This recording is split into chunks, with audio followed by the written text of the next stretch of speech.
तो good morning dear student. Career vision में आपका बहुत बहुत स्वागत है। और अब हम टेंथ के चैप्टर को आगे बढ़ाएंगे। जो हमने पार्ट वन में कवर करा था, इंट्रोडक्शन पार्ट करा था मेटल एंड नॉन मेटल्स का। अब हम उसकी दूसरी पार्ट पे आ रहे हैं, पार्ट टू पे आ रहे हैं।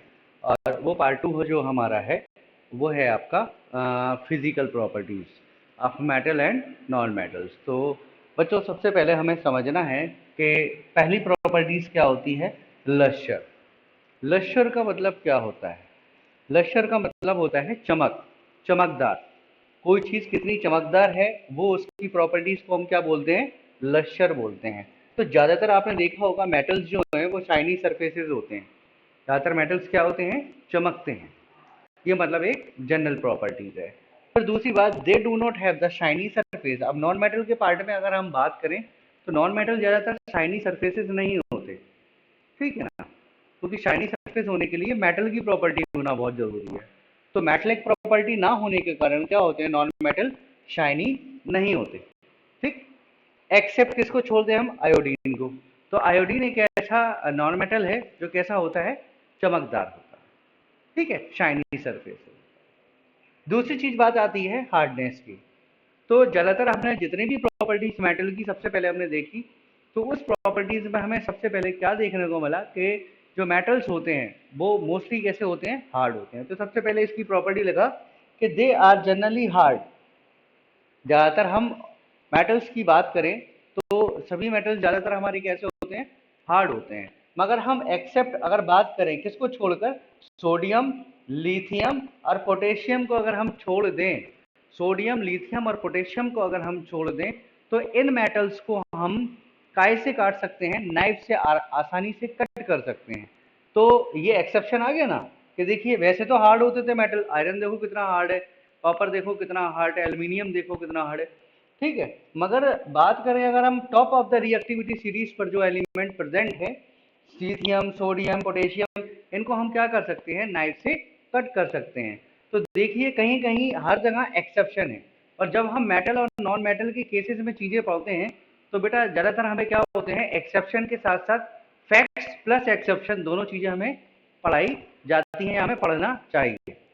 अब बात आती है अगर हम नॉन मेटल पे आए तो जनरली नॉन मेटल्स कैसे होते हैं? सॉफ्ट होते हैं in comparison to metal standard. जो मेटल का अपना हार्डनेस स्टैंडर्ड है उससे क्या होते हैं? सॉफ्ट होते हैं। एक्सेप्ट किसको छोड़ दें? डायमंड।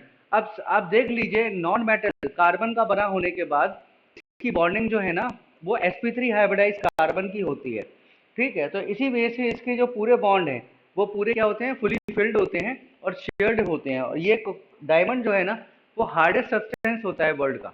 वर्ल्ड में सबसे हार्डेस्ट सब्सटेंस जो है ना, तो वो क्या है? नॉन मेटलिक में डायमंड है, ठीक है। अब डायमंड की क्या होती है कि सभी वैलेंसीज जो होती है ना फुलफिल्ड होती है। इसी वजह से और जो बॉन्ड बनाता है ये diamond, that is the covalent, covalent bond. Diamond के अंदर जो बॉन्ड देखने को मिलता है हमें, दैट इज कोवैलेंट बॉन्ड देखने को मिलता है। तो इतनी बात समझ में आ गई। तो तीसरी प्रॉपर्टी हमारी क्या है? स्टेट। स्टेट कैसा होता है मेटल्स का? तो स्टेट्स मेटल का जनरली कैसा होता है? ज्यादातर मेटल कैसे होते हैं? देखने में बहुत सॉलिड सॉलिड स्टेट में होते हैं। मगर एक मेटल ऐसा है जो लिक्विड स्टेट में दिखाई देता है, दैट इज द मरकरी। क्या होता है? उसका नाम क्या होता है? मरकरी। अब आप देखिए नॉन मेटल में अगर हम करें तो एग्जिस्ट एज अ सॉलिड और गैसियस स्टेट। ज्यादातर नॉन मेटल हमें किस किस फॉर्म में मिलते हैं? या तो सॉलिड स्टेट में मिलेंगे या गैसियस स्टेट में मिलेंगे। तो ये जो हमने आज इंट्रोडक्शन यहाँ पे फिजिकल प्रॉपर्टी का बिल्कुल शुरू से हम तीन प्रॉपर्टी अभी तक पढ़ चुके हैं। आगे भी हम क्या करेंगे? और आगे प्रॉपर्टीज को हम पढ़ेंगे। तो आगे प्रॉपर्टीज के लिए पढ़ने के लिए सबसे पहले आप इन चीजों को नोट कर लें, ठीक है। और फिर मैं आगे प्रॉपर्टी पर बात करता है, ठीक है। तो मैं आगे और प्रॉपर्टी लिखता हूँ उसकी, ठीक है। तो हमारी प्रॉपर्टी जो थर्ड थी, अब हमारी फोर्थ प्रॉपर्टी होगी, ठीक है। अब हमारी फोर्थ प्रॉपर्टी जो होती है वो हमें कहते हैं मेलिबिलिटी। MELLEABILITY, ठीक है। फिफ्थ प्रॉपर्टी हमारी जो होती है बेटा, ठीक है, वो होती है डक्टिलिटी। कौन सी होती है? Ductility, ductility. और हमारी बेटा जो सिक्स्थ प्रॉपर्टी होती है, डक्टाइल के बाद कोई चीज जो होती है ना, डक्टिलिटी के बाद कोई चीज होती है conductor of heat and electricity, conductor of heat and electricity city. तो बच्चों अभी हमने तीन प्रॉपर्टी पुरानी पढ़ी थी, अब हम तीन प्रॉपर्टियां नया पढ़ेंगे, मैलिबिलिटी, डक्टिलिटी और conduction of heat and electricity. अब सबसे इंपॉर्टेंट बात है कि कंडक्शन ऑफ मैलिबिलिटी और इन चीज़ों में हम नई नई चीज़ें थोड़ी सी जानकारी के लिए हम पढ़ते हैं।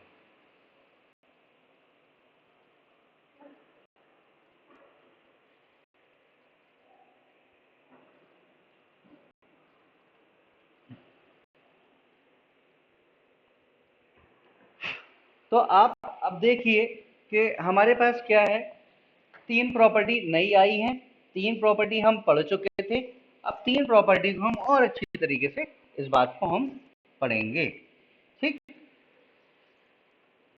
अब देखिए मैलिबिलिटी क्या होती है। मैलिएबल का मतलब होता है, ठीक है, मैलिबिलिटी का होता है किसी भी चीज को थिन शीट में बदल देना, किसी भी मेटल को पीट पीट कर एक पतली सी शीट में बदल देना, ठीक है, टू कन्वर्ट इनटू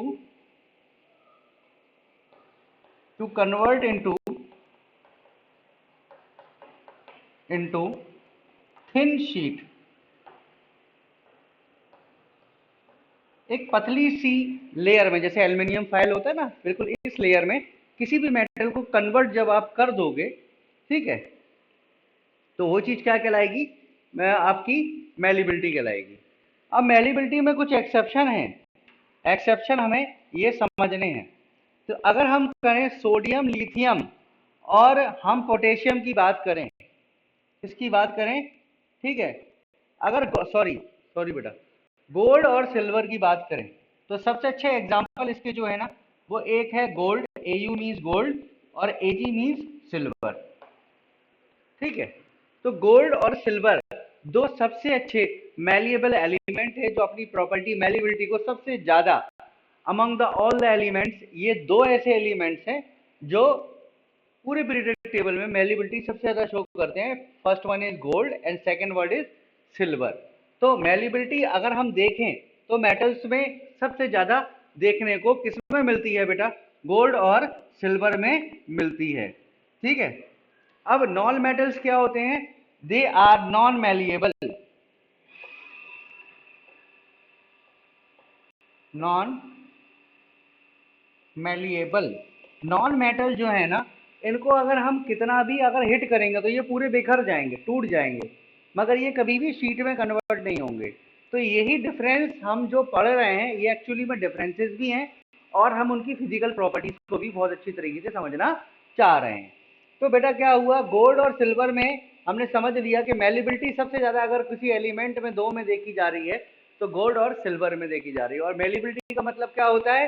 किसी भी मेटल को एक थिन शीट में, पतली शीट में कन्वर्ट कर देना, जैसे कि एल्युमिनियम फाइल जैसा उसे बदल देना, ठीक है, हैमर्ड कर करके, पीट पीट कर या किसी मशीन्स के द्वारा इसमें पतले से एक लेयर में कन्वर्ट कर देना, उसी को हम क्या बोलते हैं? मैलिबिलिटी, ठीक है।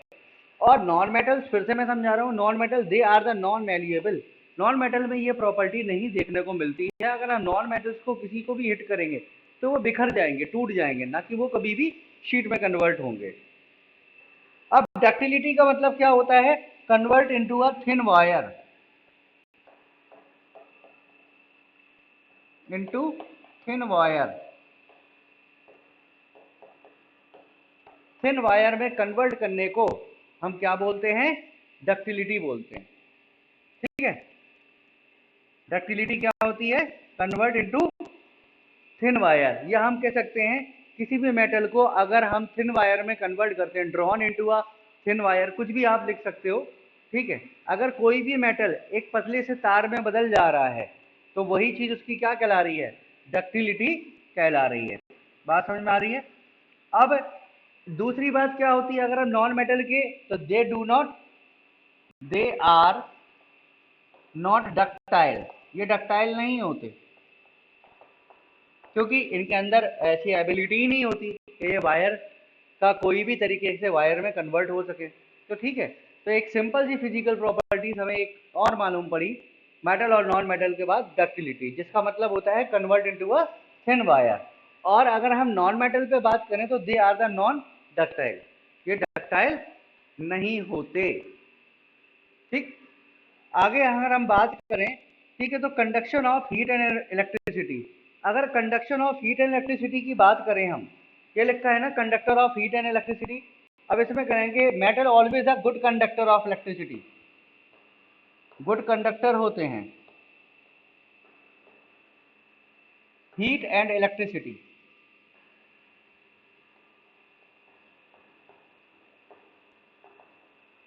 हीट और इलेक्ट्रिसिटी के बेस्ट कंडक्टर जो होते हैं वो क्या कहलाते हैं, मेटल्स होते हैं। ठीक है, अब आपने देखा होगा बेस्ट कंडक्टर आपको दो बहुत दिखाई देंगे, एक तो कॉपर दिखाई देगा, ठीक है, और दूसरा सिल्वर दिखाई देगा। दो एग्जांपल्स आपको सबसे कॉमन बुक्स में दिखाई देते होंगे, क्योंकि जो कॉपर है हमारा वो बेस्ट कंडक्टर होता है हीट का, ठीक है, और जो सिल्वर है हमारा वो भी बेस्ट कंडक्टर होता है हीट का। तो कॉपर और सिल्वर जो है ना वो बेस्ट कंडक्टर होते हैं। अब क्वेश्चन ये आता है कि अगर इतने बेस्ट कंडक्टर होते हैं तो सिल्वर के तार फिर क्यों नहीं बनाते? चांदी का तार बन सकता है ना, रोड्स पे जो हमारी लाइनें गई हैं उसके अंदर हम कॉपर का इस्तेमाल क्यों कर रहे हैं? देखो चांदी के अंदर क्या हो सकता है, ये बेस्ट कंडक्टर तो हो सकता है, मगर क्या होता है ये जल्दी हीटअप हो जाता है, ऐसा मेटल है जो जल्दी हीटअप हो जाता है और फिर क्या होगा, ये पिघल जाएगा। ठीक है ना। अगर हम बात करें कॉपर की, तो कॉपर एक बहुत अच्छा मेटल है।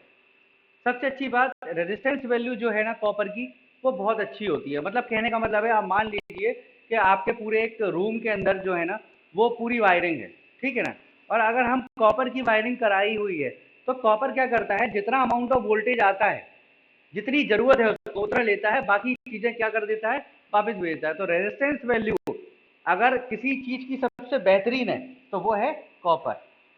ठीक है, तो कहीं कहीं हमें थोड़ी सी फिजिक्स भी पढ़ लेना चाहिए केमिस्ट्री के साथ साथ। और मैं मानता हूं कि सभी सब्जेक्ट जितने भी साइंस के हैं कहीं ना कहीं वो अपने आप को कोरिलेट करते हैं। ठीक है, तो बात समझ में आ गया, कॉपर और सिल्वर जो है ना वो सबसे ज़्यादा बेस्ट कंडक्टर माने गए हैं हीट एंड इलेक्ट्रिसिटी का। अब ये बात आती है कि अगर हम मजबूती की बात करें तो मजबूती की बात में तो फिर आयरन को ले लीजिए। तो आयरन का क्यों नहीं लेते हैं हम? क्योंकि आयरन क्या करता है, आयरन के अंदर रेजिस्टेंस पावर ज़्यादा हाई नहीं रहती, रेजिस्टेंस पावर बहुत वेल एंड गुड नहीं होती है। पता चला जितना करंट आया, कभी ट्रांसफार्मर से एनफ अमाउंट ऑफ 250 से ऊपर वोल्टेज आ गया, पता चला कट भी नहीं हो पाया, और जिसमें लगा था तार वो भड़ाका बोल गया। ठीक है ना, कुल मिला के वो चीज़ फूक गई। तो इसी वजह से चीज़ें ना फूकें तो एमसीबी बोर्ड बनाए जाने लगे और ज़्यादातर डिमांड काय की बढ़ गई, कॉपर की। तो इसी वजह से आज कॉपर सबसे ज़्यादा महंगा है, क्योंकि रेजिस्टेंस पावर जो है ना कॉपर की वो सबसे बेस्ट होती है in comparison to other metal. और दूसरे नंबर पे आता है हमारा सिल्वर आता है। तो चांदी के तार तो हमारे पास बनने से रहे भाई, बहुत कॉस्टली होती है। और तीसरा चीज़ आपने देखा होगा, एल्यूमिनियम के वायर चलते थे पहले पुराने टाइम में, तो आवाज़ आती रहती थी उनमें से, क्योंकि वो हीटअप होते थे और वो आवाज़ को प्रोड्यूस करते थे। ठीक है, तो एल्यूमिनियम में कहीं ना कहीं एल्यूमिनियम का यूज़ भी बहुत हुआ। ठीक है बेटा, अब क्या है, लेड और मरकरी। अब यहाँ पे एक्सेप्शन भी है बेटा। एक्सेप्शन क्या है यहाँ पे, लेड और मरकरी। अगर एक्सेप्शन की बात करें हम, ठीक है, तो मैं बता रहा हूँ, आप नोट करते जाना, पॉज करके आप वीडियो नोट कर सकते हो। अगर हम बात करें यहाँ पे लेड, पीबी लेड, और एच जी मरकरी, ये कैसे होते हैं, पुअर कंडक्टर।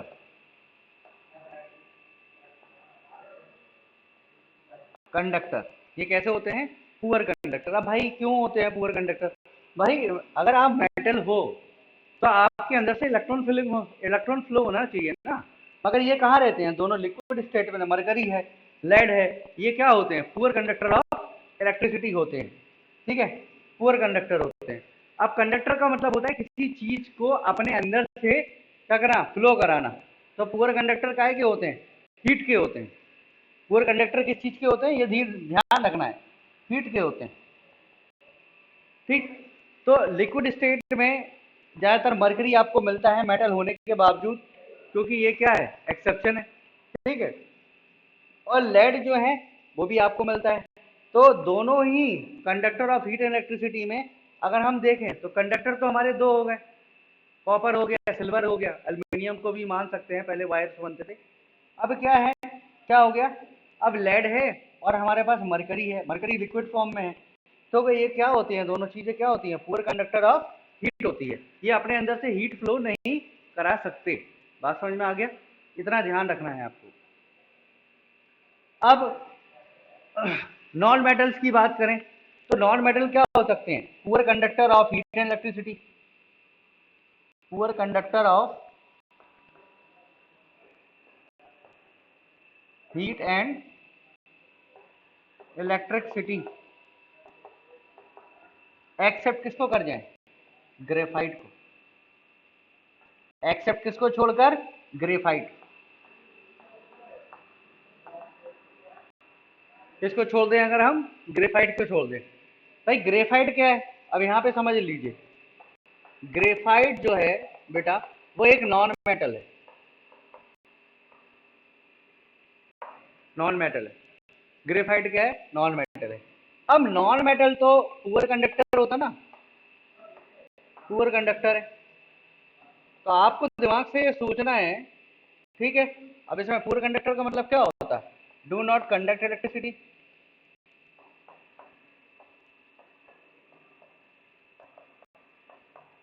इलेक्ट्रिसिटी, अब जब डू नॉट कंडक्ट इलेक्ट्रिसिटी है का मतलब है इसके अंदर फ्लो ऑफ इलेक्ट्रॉन्स नहीं होगा, पॉसिबल नहीं। अगर कोई चीज कार्बन, आप देख लीजिए, क्वेश्चन मैं फिर आपसे कर रहा हूं कि आप क्वेश्चन को समझिए थोड़ा सा, कि ग्रेफाइट किसका बना हुआ है, कार्बन का, ठीक है ना। ग्रेफाइट किसका बना हुआ है, मेड अप ऑफ कार्बन। अब कार्बन में इलेक्ट्रिसिटी फ्लो होगी क्या, नहीं होगी। तो फिर ग्रेफाइट में क्यों और कैसे, ये आपको जवाब ढूंढना है बेटा। और ग्रेफाइट में कैसे होगी और क्यों होगी, रीजन क्या है। देखो विदाउट रीजन तो साइंस में कुछ भी नहीं लिखा है, विदाउट रीजन साइंस में कुछ भी नहीं लिखा जाता। तो आपको ये पता करके आना है कि जो ग्रेफाइट है वो कार्बन का बना हुआ आता है, कार्बन का बना होता है और एलोट्रॉप ऑफ कार्बन कहलाता है। फिर ग्रेफाइट का एक नॉन मेटल होने के बाद भी, ठीक है ना, ये पुअर कंडक्टर होता है। नॉन मेटल्स कैसे होते हैं, पुअर कंडक्टर होते हैं। अब यहाँ पर एक्सेप्शन होते हैं कि ग्रेफाइट जो क्या करता है, कंडक्ट कराता है इलेक्ट्रिसिटी को, कंडक्ट इलेक्ट्रिसिटी। अगर आपको नहीं समझ में आ रहा तो ये पार्ट जो है ना आपका, वो सिर्फ नॉन मेटल के लिए था, नॉन मेटल की प्रॉपर्टी बता रहे हो, और ये पार्ट जो है ना आपका वो ग्रेफाइट के लिए, ठीक है। तो यहाँ पे आप कहेंगे एक्सेप्शन है। अरे भाई एक्सेप्शन है तो क्यों, ये पता करना है, ठीक है। जरूरी नहीं है भाई कि ग्रेफाइट हरदम इलेक्ट्रिसिटी को प्रोड्यूस करे, इसकी भी टर्म एंड कंडीशन होती है। तो मेरा क्वेश्चन वही है कि लोग आपको पढ़ा तो देते हैं, मगर वो अगर वो आपको शायद समझा रहे हो तो बहुत अच्छी बात है, और नहीं समझा रहे हो तो मेरा क्वेश्चन यही है कि फिर ग्रेफाइट नॉन मेटल होने के बावजूद भी इलेक्ट्रिसिटी को फ्लो कैसे कर रहा है।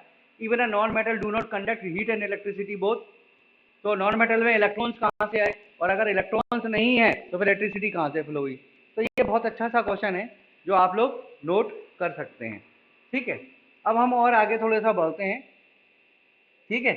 आगे की प्रॉपर्टी आती है डेंसिटी, सोनोरस और ऑक्साइड्स, ठीक है।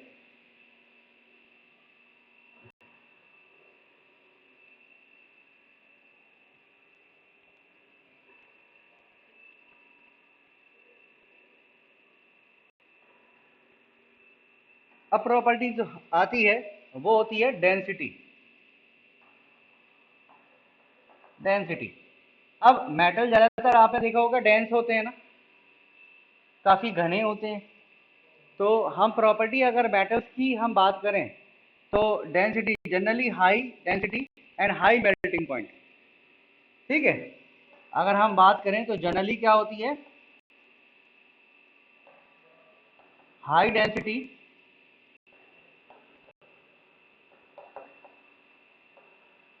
And high melting point, MP लिख दे रहा हूं मैं। ठीक है, जनरली कैसे होते हैं, हाई डेंसिटी होती है क्योंकि मेटल्स हार्ड होते हैं बहुत। ठीक है, किसको छोड़ दें, अगर हम एक्सेप्ट कर दें सोडियम और पोटेशियम को, किसको छोड़कर,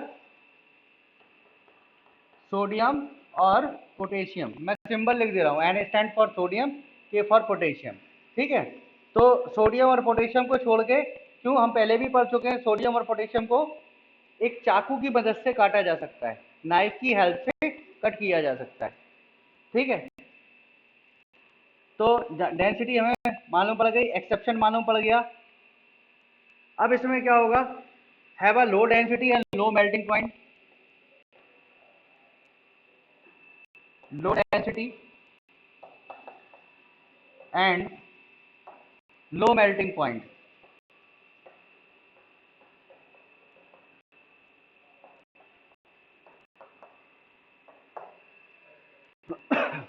इनके पास क्या होती है, जनरली लो डेंसिटी वाली होती है और लो मेल्टिंग पॉइंट होता है। क्योंकि ये कैसे होते हैं, हार्ड तो होते नहीं है, इनमें हाई डेंसिटी तो होती नहीं है।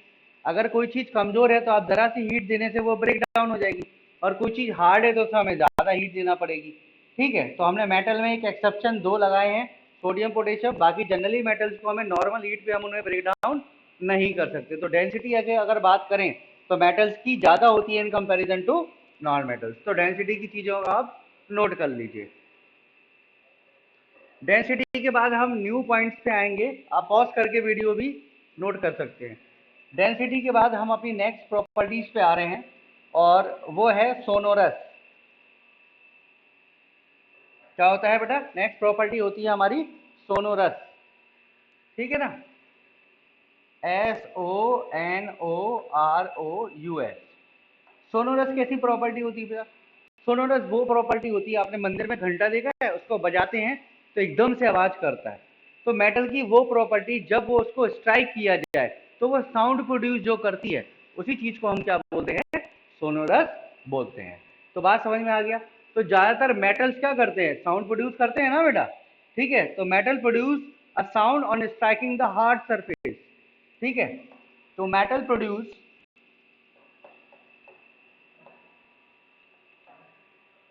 sound when strike with hard surface।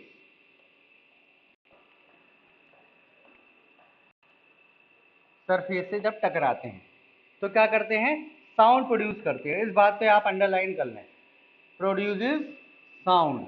इसी चीज को हम क्या बोलते हैं, सोनोरस बोलते हैं। इसी प्रॉपर्टी को हम क्या बोलते हैं, सोनोरस बोलते हैं। अब अगर हम नॉन मेटल्स की बात कर लें तो ये तो साउंड प्रोड्यूस ही नहीं कर सकते, तो हम लिख सकते हैं दे आर नॉट सोनोरस। रस, क्लियर हो गया बात। तो हमने एक प्रॉपर्टी इसको भी समझा। ठीक, तो मेटल और नॉन मेटल में दोनों सोनोरस की प्रॉपर्टीज को हमने समझा। अब सोनोरस के बाद हमारी एक सबसे इंपॉर्टेंट जो हमारी लास्ट प्रॉपर्टी है, that is known as the oxides. Metal and non metals कौन कौन सी ऑक्साइड्स बनाते हैं, इस बात को हम आगे पढ़ेंगे।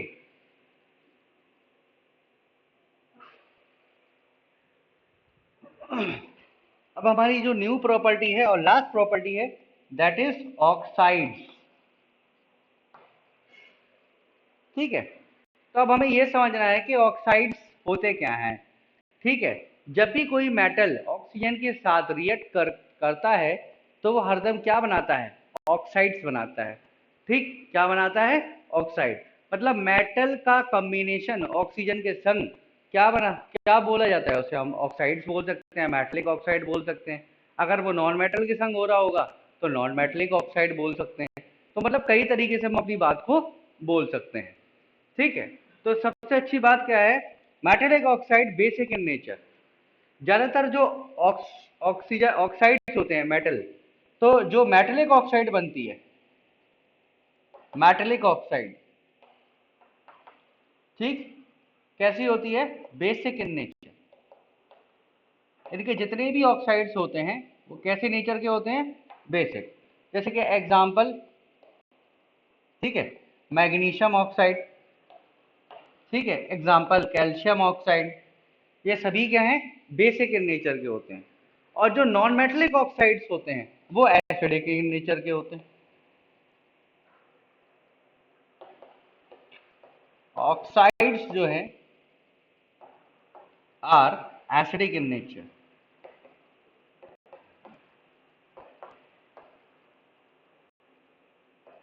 नेचर।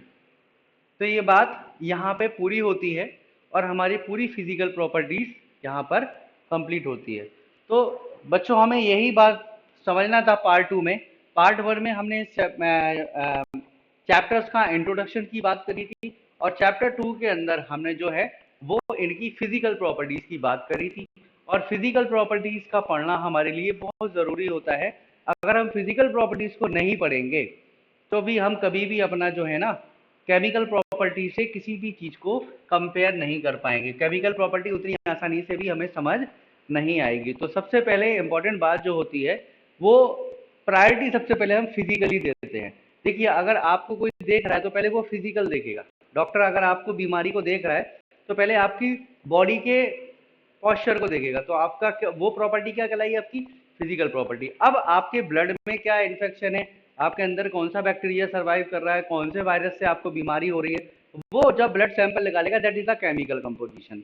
तो दो तरीके की प्रॉपर्टी होती हैं। तो पहली होती है फिजिकल और दूसरी होती है केमिकल। इसी पर हमारे दो मेटल एंड नॉन मेटल्स की प्रॉपर्टीज पूरी सेट है। ठीक है, तो ये बात है आपकी। ये आज पार्ट 2 हम यहीं पे ख़त्म करते हैं और होप मैं ये समझता हूँ कि मैंने जो जो चीज़ें आपको समझाई, ठीक है, और जो जो चीज़ें मैं आपको समझा रहा हूँ वो बेहतर से आपको समझ में आई होंगी। और लाइक एंड फॉलो करते रहिए और करियर विजन झांसी को आप लोग बढ़ चढ़कर शेयर करिए, जिससे क्या है हमसे ज़्यादा लोग जुड़े और ऐसे बच्चे जुड़े जिनके पास बहुत कम मनी है और कम पैसे में वो अच्छी स्टडी चाहते हैं। तो करियर विजन कहीं ना कहीं उसमें आपकी ज़रूर मदद करेगा। तो हमारा ऐसा मानना है कि बच्चों, हमें सबसे अच्छी बात एक ये चीज़ है कि हमें कोई भी चीज़ को रटना नहीं है, हमें किसी भी चीज़ को समझना है। अगर हम किसी भी चीज़ को ज़्यादा समझेंगे ना तो हमें याद करने की ज़रूरत उसमें नहीं पड़ेगी। तो समझदार इंसान इसी वजह से कहते हैं कि जिसमें ज़्यादा समझ होती है वो इंसान ज़्यादा इंटेलिजेंसी को अपने आप को प्रूफ कर सकता है। तो समझना बहुत इंपॉर्टेंट होता है, ना कि रट्टाफिकेशन हमें बिल्कुल ख़त्म कर देना है। ठीक है ना। एनईपी के according national education policy government of India भी यही कहती है कि बच्चों को रटवाना नहीं है, बच्चों को क्या करना है, बच्चों को समझाना है जिससे वो सीखे। तो सीखा कब जाता है? जब हमें समझ होती है किसी चीज़ की। तो बच्चों यही था हमारा पार्ट 2। अब हम अपना आधे आधे घंटे के लेक्चर्स बनाते हैं कि बच्चों को ओवरलोड ना लगे और हम अपनी बात को अच्छी तरीके से रख पाएँ और बच्चे अपनी बात को हमारी बात को अच्छे से समझ पाए। तो thank you and have a nice day. और होप उम्मीद करता हूँ कि आपने आगे मेरे लेक्चर्स को लाइक करेंगे, क्योंकि मैं बहुत सिंपल और सिंपल स्ट्रेटजी पे पढ़ाता हूँ। मैंने कोई हाई फाई नहीं पढ़ाता हूँ। और आप भी जो है ना सबसे पहले बेसिक से स्टार्ट करें, फिर हाई लेवल पे जाएंगे हम। ठीक है ना। जब हम क्वेश्चन से डिस्कशन करेंगे तो हम अपने लेक्चर्स को एक हाई लेवल पे लेके जाएंगे। जब हमें समझ में आएगा कि हम कॉम्पिटिटिव में लेवल हमारा कितना है और एनसीईआरटी पे हमारा लेवल कितना है। ठीक है, तो इस बात को हम समझेंगे। Thank you, have a nice day.